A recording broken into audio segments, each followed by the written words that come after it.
যেমন স্কুল খুলেছে রে মাওলা, স্কুল খুলেছে, গাউসুল আজম মাইজভান্ডারি স্কুল খুলেছে।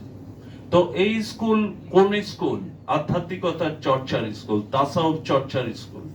এই স্কুলে কারা ভর্তি হতে পারে? সবাই, শিশু থেকে আবাল বৃদ্ধ বনিতা সবাই ভর্তি হতে পারবে এবং তাসাউফের জ্ঞান নিতে পারবে, চর্চার সাধন পদ্ধতি সম্পর্কে। ভান্ডারির স্কুলে যাও, কদম খাতায় নাম লেখাও, রেজিস্ট্রারি কবুল হইলে তবে জান বাঁচে।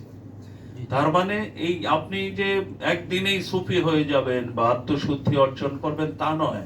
আপনার পীরের সহবত লাগবে, আপনার আনুগত্য করতে করতে এক সময় আপনার প্রতি যদি দয়া বর্ষিত হয় তাহলে আপনার রেজিস্ট্রি একদিন কবুল হবে।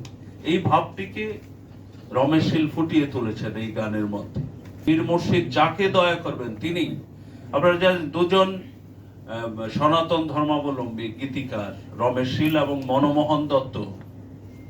মনমোহন দত্তের উফাত দিবস হচ্ছে 10ই মাঘ এবং তিনি এই দরবারে গাউসুল আজম মাইজভান্ডারির কাছে এসে দোয়া চেয়ে গিয়েছিলেন। এবং আপনারা যদি মনমোহনের লেখালেখি গান পাঠ করেন দেখবেন যে পিওর সুফিবাদী একটা মানুষ।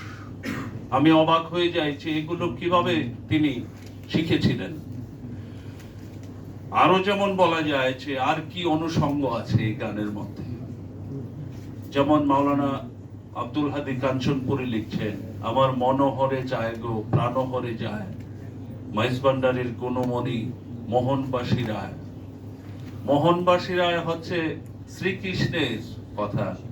আমি বলেছিলাম যে মাইজভান্ডারি গানে বৈষ্ণব অনুষঙ্গ কেন এলো, এই কারণেই এলো যে ষোড়শ শতাব্দীতে শ্রী চৈতন্য গৌড়ীয় বৈষ্ণব ধর্ম চালু করেছিলেন নদিয়ায়।